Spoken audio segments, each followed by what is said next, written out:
Okay, back in 2 Samuel tonight, we're going to be in chapter 16 and going into chapter 17. Next week we'll finish 17 and 18. There's a phrase, I should have looked it up. I don't even know if I could even find where it came from. Have you heard this phrase, it's good to be king? Seems kind of obvious, but the more I think about it, I don't agree. I think if you're king, can you ever really trust any of your relationships? It's like being a billionaire. Do people really love you? Probably not, right? When you're king, everybody can benefit by knowing you, so to be close to you. But you don't want to become so cynical that you don't have any kind of relationships at all, but you're always going to be in this position of having to second guess your loyalties. But what's that? Oh, you know the reference? Life of Brian. Okay, a classic. Yeah, maybe that's where I've heard it. Yeah, some great theology in the Life of Brian for sure. I highly recommend. Okay, it's good to be king. You're right. Now that you say that, that is definitely the reference. Doesn't really go with my point though. Anyway, so just to catch us up on the context that we're in, it's very important. David, king of Israel, is his son Absalom is coming against him, and his actions to overthrow his father and take over as king really reflects back on some of the previous stories that we've looked at. And it seems that perhaps Absalom has been scheming all along to usurp his father on the throne. And so Absalom, that we saw last week, did a lot of glad handing, hanging out there at the gates of the city, making himself popular, making himself indispensable. And now the heart of the people is inclined towards him. And that doesn't sound dramatic, but David's leaving town. He's certain that his life is in danger, and he knows he's called to be king. God has ordained him. He knows that his successor has been chosen by God, and it's not Absalom, it's Solomon. But nevertheless, he's leaving town. So that was where we were last week as he was heading up the Mount of Olives, and he's about to turn to the left and go north out of Jerusalem. And he will come back. Spoiler, we know he's going to come back. But on his way out of town is the context of where we are in chapter 16 and going into 17. We'll see the ripple effects from Absalom's treachery. Another great movie, Beyond the Life of Brian. If you ever saw the Lord of the Rings trilogy, I'm not going to bore you, but there's this great scene in the second movie, The Two Towers. There was the city of, can't use a Lord of the Rings reference without getting into the muck and mire. There was a city of Gondor. Gondor had forever been ruled by stewards as they were waiting for the king, the return of the king. And this is such a brilliant concept. It has some imagery out of Christianity, though Tolkien said he didn't write this as a metaphor for Christianity at all. But a lot of people like to read into it. But this city was being ruled by a steward, not the king. And he was coming from a long line of stewards. And Denethor, one day his son Boromir asked him, he said, how much time now has to pass before a steward can become king? And Denethor says, a few years, maybe in other places of less royalty. In Gondor, 10,000 years would not suffice. So a little bit of self-pity there from Denethor. And I thought about that scene because as we get into this first scene in chapter 16, we're going to see this fellow Ziba. We've seen him before. Remember when King David brought Mephibosheth, the only surviving son of Saul, into his household. And Mephibosheth, remember, is the lame one. He can't walk. Then he got Ziba and set Ziba as to manage the estate, the farms, the land of Mephibosheth. So here's a free man, a wealthy free man, basically put into servitude by the king to manage the estate of the son of the former king of Israel. So now David's on his way out of town, and he's going to run into Ziba. So now Ziba is a steward. for the only surviving relative of the previous king. Think about that. Okay?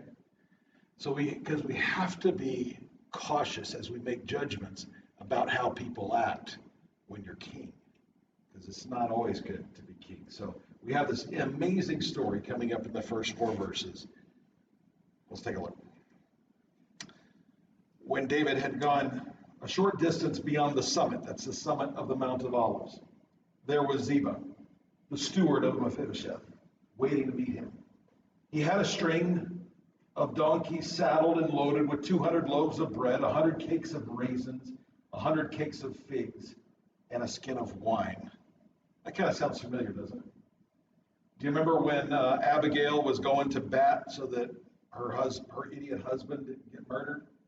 And so she met David with a bunch of donkeys, cakes of raisins, skins of wine. Yeah, it's not the exact number, but it's like apparently there was a certain protocol for how many skins of wine and how many cakes of raisins you bring out to an advancing army.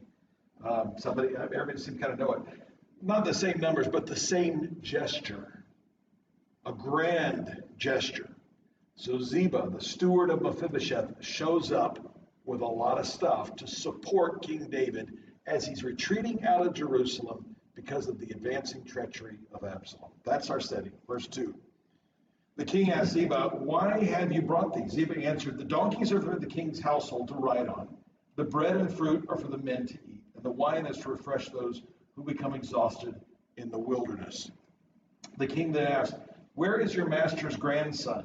Talking about Mephibosheth. Ziba said to him, "He is staying in Jerusalem because he thinks, today the Israelites will restore to me my grandfather's kingdom." Then the king said to Ziba, "All that belonged to Mephibosheth is now yours." "I humbly bow," Ziba said. "May I find favor in your eyes, my lord the king." Wow. Big thing just happened, right? He has just taken all of the lands, the properties, the holdings that were Mephibosheth, this guy that's been eating at his table for the last several years, and he's given it to his steward, to Mephibosheth's steward, and it's now all his. Why? Because according to Ziba, Mephibosheth has betrayed him. It's a tough story. Now, it's easy to make snap judgments when people are giving you stuff, right? Is there a free lunch? Right? You know that expression. You know, that was probably life of Brian too. There's no free lunch. And this is a problem with David here. David is this great mix where one moment he's displaying this incredible wisdom, trust and faith in the Lord, and the next moment he's making rash judgments. And it seems in this case that he's judging this report without any verification, without even questioning the veracity of this report. So we're going to jump ahead. We'll hit this chapter in a few weeks. We're going to jump ahead just briefly to chapter 19. And I want to show you 4 more verses. This happens later in the story. All right? Chapter 19, 24 to 25 to 28. Right, David's coming back into town. Here's the story. Mephibosheth, Saul's grandson, also went down to meet the king. Right? So he's left, now he's coming back. He had not taken care of his feet or trimmed his mustache or washed his clothes from the day the king left until the day he returned safely. When he came from Jerusalem to meet the king asked him, "Why didn't you go with me, Mephibosheth?" Now this is a direct question related to the story that we're in chapter 16. David is leaving Jerusalem because Absalom is coming to get him, betraying him. So David says, "Why didn't you go with me?" Okay? And David is clearly referencing and thinking about the story that Ziba told him. Watch this, verse 26. He said, "My lord the king, since I your servant am lame, I said, I will have my donkey saddled and will ride on it so I can go with the king. But Ziba, my servant, betrayed me. And he has slandered your servant to my lord the king. My lord the king is like an angel of God, so do whatever you wish. All my grandfather's descendants deserve nothing but death from from my lord the king, but you gave your servant a place among those who eat at your table. So what right do I have to make any more appeals to the king? Right? So it's kind of the opposite story, right? So according to Ziba, Mephibosheth was ready to betray David. And according to Mephibosheth, Ziba told a lie in order to ingratiate himself to David, and he betrayed Mephibosheth. So which is the case? And so this is, a lot of people, when they come to this section, they say, yeah, the clear liar here is Ziba. But is it that clear? The reality is there's nothing in the text that tells us one way or another. And this is one of those things where we have to consider when we're hearing from sources that have a similar trustworthiness, how do you determine the truth? And the reality is it requires wisdom. David's not known for his wisdom. His son is going to be known for his wisdom, but David is not, and he didn't do anything to hunt this down. But to the people that say that Ziba is clearly the aggressor here, clearly the one in the wrong, and he is clearly the one that lied, well, it's easy to say from this vantage point, because the idea of an ambitious steward trying to take over kind of appeals to our sense of the dramatic.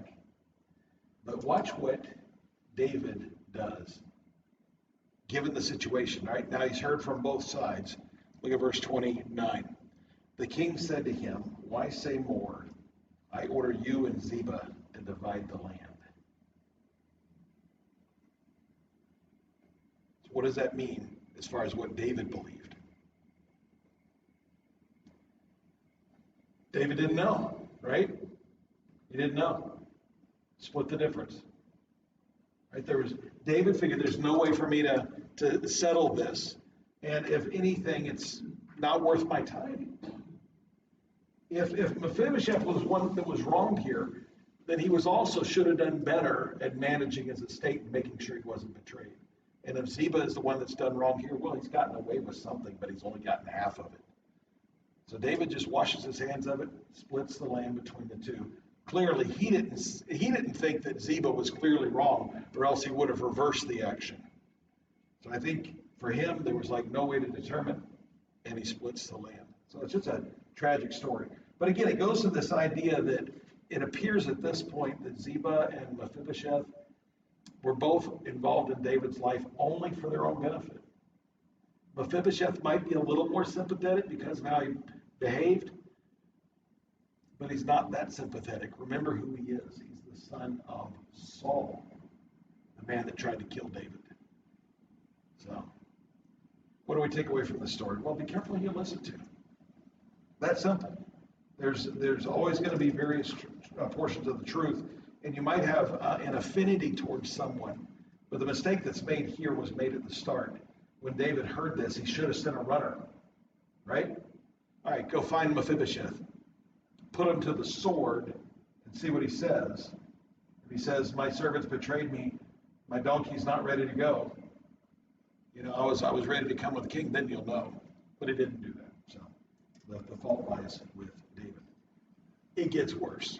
All right, the next thing we see, David's still on his journey out of town, and he's going to meet this fellow Shimei. And this is where we're going to see David in a better light. The last section was not as good. All right, verse 5. As King David approached Bahurim, a man from the same clan as Saul's family came out from there. His name was Shimei, son of Gera. He cursed as he came out. And just getting an idea of where we are, this is kind of the wide shot. I'm going to zoom in. But Jerusalem, Dead Sea, right? You're going to be going north. We zoom in around Jerusalem here. Bahurim is up here. All right, so they're on their way out. They've come to the Mount of Olives, and they're kind of zigzagging their way towards the northeast at this point. So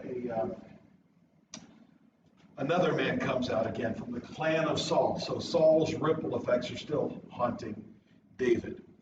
Verse 6, he pelted David and all the king's officials with stones, though all the troops in the special guard were on David's right and left. As he cursed, Shimei said, get out, you murderer, you scoundrel." The Lord has repaid you for all the blood you shed in the household of Saul, in whose place you have reigned. The Lord has given the kingdom into the hands of your son Absalom. You have come to ruin because you are a murderer. Stop there. How would you assess that? Better question, how would David assess that? First of all, just for context, it is illegal according to the law of Moses to curse the king. All right, so Shammai is breaking the law to do this. All right, so set that aside. He's a lawbreaker. What's that? Yeah, no First Amendment in the law. In fact, there's no First Amendment in the Bible. Well, there might be in the Trump Bible, I guess, but not in the regular Bible. But sorry, that was a bad joke. But if you're David, what does David know? Is David a murderer? Is he a scoundrel? Is he reaping what he has sown? Yeah. Everything Shammai has said is true. Even if it's wrong for him to say it, there's truth in it. So the question is, there will be people in all of our lives that say things to us that are harsh. You ever had that? I've been in ministry my whole life, never had a real job. And I love it. It's got so many wonderful things about it. You get to invest in people's lives, and I just love that. I love just being in the hard times and the good times. You're there for the celebration. You're there for the crying. You get the 2 a.m. phone calls. I love all of it, and it's been a blessing. But coming along with that, there's plenty of people that will come along and critique your life because they have the gift of criticism, and they share that with you at times. And I've had people, really say harsh things about me. Oh, you did that out of pride, and you did that out of ego, and things like that. And so when something like that happens, when I was young and in ministry, I always, the spurs would go up on my armor, and I'm just ready to defend myself. The older I've gotten, when somebody accuses me of evil, I just kind of in my mind, sometimes I say it out loud. You don't know the half of it. So much worse than you're accusing me of. Because that's the older you get, the more aware you are of your own shortcomings. And so that's, I hope we're all like that as we grow in Christ. Listen, let's just be honest. You're not defensible. There is no defense for any of you. When the devil rises in front of God the Father and accuses you of wickedness, he doesn't need to lie. We are indefensible. So when the Son rises to our defense, he doesn't defend us based on our own righteousness. He says, yeah, everything the devil said is true, but I'll take that place. Okay, so we are indefensible. Now the question is, how does David handle this when this guy Shammai, breaking the law, criticizes the king, calls him a murderer, calls him a scoundrel? This is an amazing story. Verse 9. Then Abishai, son of Zeruiah, said to the king, why should this dead dog curse my lord the king? Let me go over and cut off his head. It's good to be king. When you have friends like that. Yeah, we should all have somebody to walk alongside of us when somebody criticizes. Let me cut off his head. I just love that. I remember the first time I ever read this, I'm like ready for the action. And by the way, verse 9, this is the state of our politics in the world today. You criticize the king, then some mouthpiece steps up and says, let me cut off his head. Right? Isn't that the state of the world? Okay. But the king said, I love this, what does this have to do with you, you sons of Zeruiah? That phrase, sons of Zeruiah, it might have been a curse, it might have been a slander. We don't know, but it sure comes across that way, sons of Zeruiah. We might translate that differently today. Yeah. Think of that what you will. If he is cursing because the Lord said to him, curse David, who can ask, why do you do this? Now, this is probably the greatest example of something we should all do.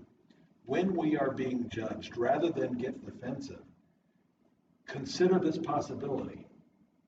That is from the Lord. I've been in different pastoral conferences at different times, and twice this has happened. And in my attendance, where I actually saw with my own eyes, I remember one time somebody walked up in the middle of some guy speaking and started accusing him of horrible things. And the man defended himself and called the ushers and dragged this guy kicking and screaming out of the place. And it's like, oh. And then I saw one, and it happened. This was at a big event. And this woman stood up and she started calling this man down. And he sat there and he listened to it. The ushers walked forward to grab hold of her, and he stopped them, let her finish. And the words out of his mouth blew my mind. He said, and she accused him of some pretty horrible things. He said, I hope that's not true. Because she was attacking his integrity, his motives, his whole attitude about things. He said, I hope that's not true. And I realized that wasn't defensive. He wasn't defending himself. He's saying what all of us would say if we were accused of something. You're so full of yourself. Well, I hope that's not true. That's a good thing to say. Fast forward 15 years, it was all true.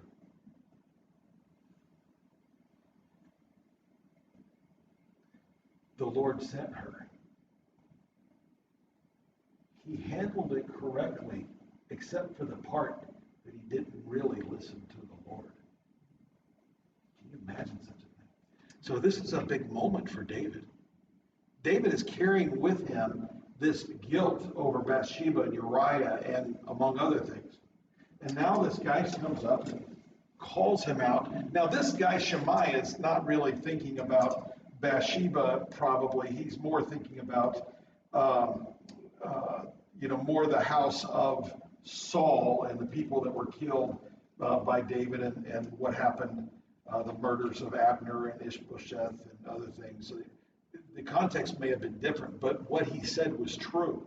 And so David has this, he's got a question, and he even says to this guy, consider this, why, is the Lord the one that has sent this? If the Lord said, curse David, who can ask, why do you do this? Verse 11. David then said to Abishai and all his officials, my son, my own flesh and blood is trying to kill me. How much more then this Benjamite? Leave him alone, let him curse, for the Lord has told him to. So David gives room to say that possibly this guy was sent by the Lord. And then he says, you know what? My own son's trying to kill me. All right? So let this guy curse because God sent him. So David just go ahead and concedes the point that God has some correction for David. So as he's leaving town because his son is trying to kill him, his son hates him. David's feeling the sting of this, but at least he's considering the possibility God is trying to teach him something. I think this is the height of spiritual maturity. I think this is as good as you can get in your life, is to recognize you have a lot of room for improvement, for correction. You think? Where he says how much more than this Benjamin, were they not both from the tribe of Benjamin? And he's making a statement, how could this brother No, from the same tribe? No, tribe of Benjamin would, he's a Benjamite, so he's the same tribe as Saul. Yeah. David's of Judah. Yeah. But they're both Israelites, so that sense he's a brother. But he's just saying let him alone because he's conceding the point God has something to say to me. So verse 12 he says, it may be that the Lord will look upon my misery and restore me to his covenant blessing instead of his curse today. Okay, now there's a bit of self-interest in David here. So David's mercy towards Shammai is perhaps David's rationale. We're reading into this. He doesn't say his rationale. But is it possible that David is saying, I deserve that? And rather than react like I did, okay, think about the donkeys and the wineskins and the raisin cakes, right? Why did Abigail bring those to him? Do you remember that story? Because David was angry and about ready to kill Abigail's husband. Now David is getting accused. He's getting blasted. Now he's saying, well, I probably deserve that. And so rather than go kill this guy, maybe I'll show him mercy. There is this principle that Jesus brings out in his teaching over and over and over, that forgive and you will be. That's a credible verse, isn't it? That doesn't leave a lot of room for hanging on to stuff, unfortunately. We love to hang on to our unforgiveness, hold it like a weapon, like we own somebody because they wronged us. And Jesus says, forgive them, you'll be forgiven. In the same manner. So to not forgive is to not be forgiven. And I think David's tapping into that idea here. That I'm going to forgive Shimei. Shimei wasn't just mouthing off with the First Amendment, right? He was violating the law of Moses. You don't curse the king. He was cursing David. Cursing here is not to say bad words. It's to pronounce judgment. To call down judgment. Verse 13. So David and his men continued along the road while Shimei was going along the hillside opposite him, cursing as he went, throwing stones at him, showering him with dirt. Man. The king and all the people with him arrived at their destination exhausted, and there he refreshed himself. So we get the idea. Okay. Then we move, and we're going to go from 16 into 17. So we've seen Ziba and Shimei, and now we're going to shift directions back to Jerusalem, where Absalom is taking over. Verse 15. Meanwhile, Absalom and all the men of Israel came to Jerusalem, and Ahithophel was with him. Remember, Ahithophel was previously an advisor to David. So now he's an advisor to Absalom. And Ahithophel is written up in extra biblical literature. I mean, he was renowned for his wisdom. This guy gives great advice, right? That's our setting here. Then Hushai, the Archite, David's confidant, went to Absalom and said to him, long live the king, long live the king. Now, just to remember, this was kind of a setup. David sent him back just to get intelligence and to give bad advice. So he's got a good advisor here, but his goal is to give bad advice. He is the fly in the ointment meant to disrupt Absalom's reign. Absalom said to Hushai, so this is the law. You show your friend. If he's your friend, why didn't you go with him? Hushai said to Absalom, no, the one chosen by the Lord, by these people, and by all the men of Israel, his I will be, and I will remain with him. Now watch this. Now Hushai's sharp. Hushai could survive well in the modern political arena. Because notice, doublespeak. Hushai is loyal to David, but he's feigning loyalty to Absalom. And notice that he's not speaking falsely here, but he's not saying what Absalom thinks he's saying. So who is Hushai? He's loyal to the one chosen by the Lord, by these people, by the men of Israel. His will I be, and I will remain with him. Furthermore, whom should I serve? Should I not serve the Son just as I served your father? So I will serve you. Just as I serve the Father, so I will serve you. How did he serve the Father? In the Father's interest. In the same way, he will serve the Son, in the Father's interest. Great doublespeak, isn't it? All right, so Hushai is in place. Ahithophel is there ready to give good advice. And the story continues. Verse 21. Excuse me, I missed verse 20 there. Absalom said to Ahithophel, give us your advice. What should we do? Okay, so why is he asking that? All right, King David has left. They've arrived. Now what? That's like when you grab a bull by the horns. Then what? Right? That's what he's got. So what should we do now? Verse 21. Ahithophel answered, sleep with your father's concubines, whom he left to take care of the palace. Then all Israel will hear that you have made yourself obnoxious to your father, and the hands of everyone with you will be more resolute. Now, this Ahithophel's advice here is brilliant, and this was part of the ancient Near East culture. There was a right of succession when a new king would come in. Sleeping with the old king's concubines was a demonstration of a couple of things. It demonstrated absolute rule. You are sovereign now when you take a man's concubines. It also demonstrates that the relationship that may have existed prior is done. This is a line in the sand. This is throwing down the gauntlet. There's no coming back from this when you sleep with his concubines. So for Absalom, David's son, to do this is very, very dramatic. It also shows the people who were supporting the fair weather people who were supporting Absalom because he was nice to them at the gates of the city. Now they're going to really support him because he's showing, yes, I'm in charge. He talked a good game, but now he's demonstrating it. So Ahithophel's advice is actually brilliant. It's kind of repulsive for us, right? But it's actually brilliant. It will do what Ahithophel suggested it will do. It will make the people more resolute. And so they followed through on that. Verse 22, so they pitched a tent for Absalom on the roof. And he slept with his father's concubines in the sight of all Israel. I think this is like going on the Sunday morning news shows with a tent. Going on the roof, it's public, and you're at the top of the hill. Now remember, the city of David is just below the Temple Mount where it is, and it comes down the hill. The king's palace was at the top. You put a tent right there, concubine after concubine going up. Everybody knows the story. Everybody's talking about it. Everybody can see it. Very, very dramatic. Verse 23. Now in those days, the advice of Ahithophel was like that of one who inquires of God. This is how both David and Absalom regarded all of Ahithophel's advice. The guy was brilliant. And so he gave advice that was going to work for Absalom's benefit because that was his role of what he was supposed to do. Of course, all of this is against the law of Moses. It's repugnant to God. Absalom is breaking the Mosaic law, Leviticus 18, Leviticus 20. The penalty for the laws that he is breaking, death. Both of them, death.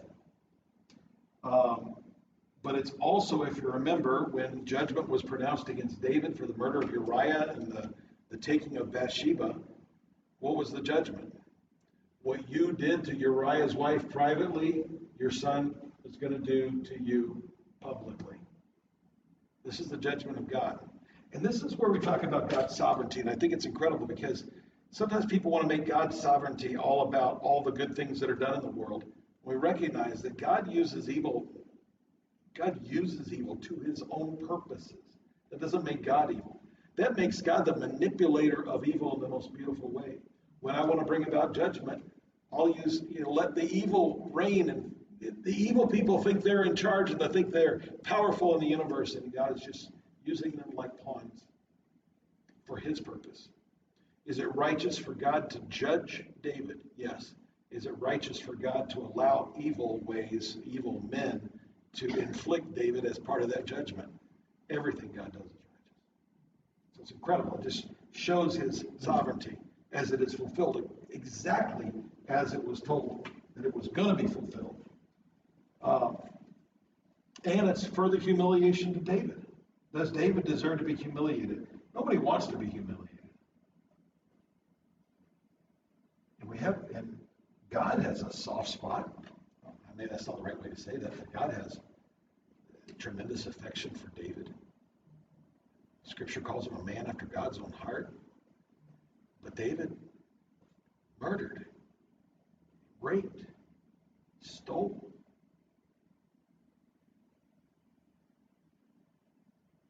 A man that had heard from the Lord and walked with the Lord and experienced God's provision and protection and time again. The man who had the faith to slay giants. The man who believed that God would give the victory even in the face of an overwhelming force. This man walked away from that. It's right for him to feel that shame. And shame can be restorative. So this is the advice, and it's followed. We pull into chapter 17. Ahithophel said to Absalom, I would choose. Okay, so now the advice continues. So the concubine thing is done. This comes sometime later. All right, Ahithophel said to Absalom, I would choose 12,000 men and set out tonight in pursuit of David. So everybody knows David and his men, his people are all moving north. Ahithophel says, 12,000 soldiers ought to do it. Get him now. Verse 2, he says, I would attack him while he is weary and weak. I would strike him with terror, and then all the people with him will flee. I would strike down only the king and bring all the people back with you. The death of the man you seek will mean the return of all. All the people will be unharmed. Is that good advice? Brilliant advice. Brilliant advice. The plan seemed good to Absalom. Of course it did. And to all the elders of Israel. It was great, great advice. But Absalom said, summon also Hushai the Archite so we can hear what he has to say. Fell right into God's trap. This is great. When Hushai came to him, Absalom said, Ahithophel has given this advice. Should we do what he says? If not, give us your opinion. Hushai replied to Absalom, the advice Ahithophel has given is not good this time. You know your father and his men, they are fighters. Fierce and as a wild bear robbed of her cubs. Besides, your father is an experienced fighter. He will not spend the night with his troops. Actually, he would. But even now, he is hidden in a cave or some other place. If he should attack your troops first, whoever hears about it will say there has been a slaughter among the troops who follow Absalom. Then even the bravest soldier whose heart is like the heart of a lion will melt with fear. For all Israel knows that your father is a fighter, that those with him are brave. So I advise you, let all Israel from Dan to Beersheba, as numerous as the sand on the seashore, be gathered to you, and you yourself leading them into battle. Then we will attack him wherever he may be found. We will fall on him as dew settles on the ground. Neither he nor any of his men will be left alive. If he withdraws to a city, then all Israel will bring ropes to that city and will drag him down to the valley until not so much as a pebble is left. Absalom and all the men of Israel said, the advice of Hushai the Archite is better than that of Ahithophel. For the Lord had determined, watch this, now this is commentary, the Lord had determined to frustrate the good advice of Ahithophel in order to bring disaster on Absalom. And notice particularly what he says. So the advice, 12,000 soldiers go and kill one man. That was good advice. Now he says, take everybody with you at the front and kill everybody in David's entourage. Bad advice. But it appealed to what in Absalom? It appealed to ego. Absalom, you're a leader. You're a warrior king. Yeah, David's fierce. David's dangerous. You don't want to just go after him. You need to go after everybody. You need everybody on your side, but you need to lead because you're a warrior king. Hushai told Zadok and Abiathar, remember, these were the men that were going to relay messages. The priests. Ahithophel has advised Absalom and the elders of Israel to do such and such, but I have advised them to do so and so. Now send a message at once and tell David, do not spend the night at the fords in the wilderness. Cross over without fail, or the king and all the people with him will be swallowed up. So Hushai's advice was horrible, but it was intentionally horrible. It was cleverly horrible, disguised to stroke a man's ego. And that's exactly what it did. So let's follow up the story, and we'll get mostly through the story, and then we'll pick it up next week. Now, Jonathan and Ahimaaz were staying in Rogel. A female servant was to go and inform them. Okay, so the priests were going to leave Absalom's entourage and then go and tell these guys, and then the message will be relayed to David. So just getting that context. So a female servant was told to go and inform them, and they were to go and tell King David, for they could not risk being seen entering the city. Okay, so this is all, again, all right, so they encountered Shemaiah up here, and then these guys are down here, but they're coming up, so they're nearby. You're only talking a few miles in any direction when we're zoomed in this much. It's not far. So everybody is on hand. The spies are on hand and ready to get the message and relay the message. Now, the fact that these are small distances and the people are lingering makes it, you got to realize how difficult this would be. Okay, there's not a lot of places to hide. And so, thus, this story kind of entertains us. It's a very entertaining story. Verse 18, but a young man saw them. Of course he did. You see guys running, and the guys that you knew were loyal to David, they're going to stick out like a sore thumb. The young man saw them and told Absalom. So the two of them left at once and went to the house of a man in Bahurim, up in the north. He had a well in his courtyard, and they climbed down into it. His wife took a covering and spread it out over the opening of the well and scattered grain over it. No one knew anything about it. When Absalom's men came to the woman at the house, they asked, Where are Ahimaaz and Jonathan? The woman answered them, They crossed over the brook. The men searched but found no one, so they returned to Jerusalem. After they had gone, the two climbed out of the well and went to inform King David. They said to him, Set out and cross the river at once. Ahithophel has advised such and such against you.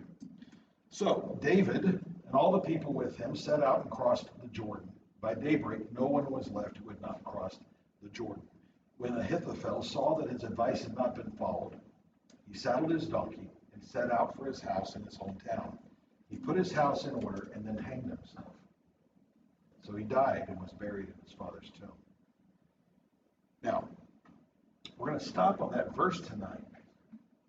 And I know there's a shock when you come to that verse, right? I heard it. I heard the shock in some of you. Why is that verse shocking? It's like, dude, he didn't take your advice and you hang yourself? Let me tell the story a little bit different about Ahithophel. Ahithophel was a close confidant of the king, David.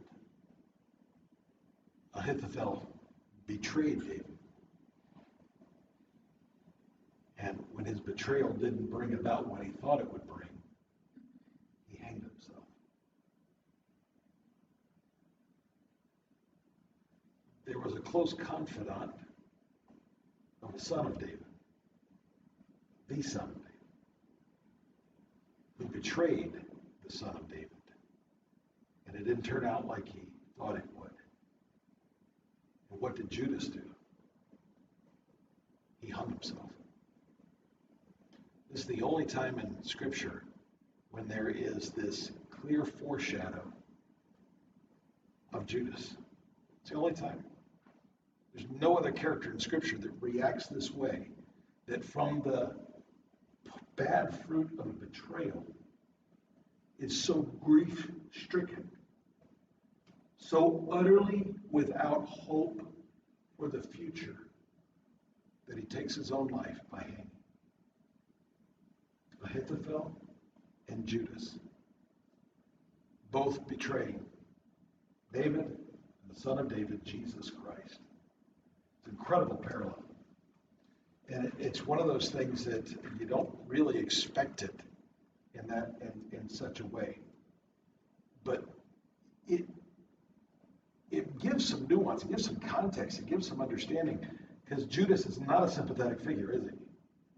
When you come to this guy, one of the 12 apostles, betraying Jesus, and then he goes out and hangs himself, the gut reaction, just the knee-jerk reaction, is he took a coward's way out to avoid consequences. That's not what happened at all. I'm not going to defend Judas here, but it wasn't the coward's way out. It was the utter hopelessness of having betrayed someone you loved. Inexplicable pain. Again, Judas is not a sympathetic figure. But don't ever belittle his suicide. Now, again, I don't advocate suicide. It's horrendous. But now it's understandable when you think about the closeness of the betrayer to the one betrayed. And that after betrayal, and the betrayal does not result in the fruit that you think is going to come from it, what else do you have? This is hopelessness. This is probably the only time I would ever say that I understand suicide. Otherwise, I don't understand it, because there's always hope. There's always hope. But this level of betrayal, it's like, yeah, how do you come back from that? So Ahithophel, it didn't go well. So it's not just a guy who is upset that his advice wasn't followed. He doesn't have any prospects. It's going to be harder to get a job now. He's going to have to update his LinkedIn profile. And, it's just, it's just too much work. Might as well hang myself. No, it wasn't like that at all. It was he betrayed David. And it didn't go the way, and his advice wasn't taken, and he's it's just desperation upon desperation. Because if Absalom had taken his advice, even though he betrayed David, it would have turned out to his advantage. And here's Judas having betrayed Jesus, and suddenly these 30 pieces of silver are not a treasure in his hand. They're poison, they're lava, they're radioactive, and he can't throw them away fast enough. What is that? This is a guy that loved money, right? But he would throw it away because now he's just overcome with this utter grief. What a powerful, powerful parallel we see to the life of Jesus Christ. So these are, we've seen 3 little vignettes here of real people-to-people relationships. Yeah, God is involved in there, but these are people-to-people relationships. And, you have to recognize the sin in everybody involved in all of these. And you have David, Absalom learning nothing and taking bad advice. You have David trying to get it right. And even when he messes it up royally, he washes his hands of it. It's tough mess. But it's right to see what God is going to do. And I do truly believe that God is orchestrating these kinds of things. So when I come to a story like this, I take away and I realize I shouldn't be naive. I'm not going to live my life doubting everybody, but I'm going to recognize that everybody that comes, everybody that I interact with is broken, just as broken as I am. And maybe when I'm being criticized, maybe when I'm on the bad side of things, maybe that is from the Lord. And we make a mistake when we assume only the good things that happen to us are from God. Right? It's not always true. Whom the Lord loves, he chastens. And that's good. Let us pray. Father, thank you for these stories. Look back into difficult time in the history of the nation of Israel. Lord, we're humbled by the reality we see in our own life, Lord, that we sometimes trust bad advice. Sometimes we react too quickly without good information. And Lord, we have a lot to learn from that. Sometimes you're trying to teach us, even through the bad people, that there's something that you might have to say to us. Lord, we want to be receptive to that. We want to be humble enough to be corrected. But Lord, may we never know the pain of Ahithophel, the pain of Judas. May we never taste such agony. Because, Lord, as long as you are on our side, there is hope. There's always hope. There's always a way out because you are the way. You are the truth. You are the life. And that gives us great joy. So may we never experience that kind of sorrow. We do pray, Father, for those that might hear this and have that kind of sorrow in their life, to them, Lord, let them know that you love them and that there's a way out. And nothing is ever hopeless with you. We love you. We praise you.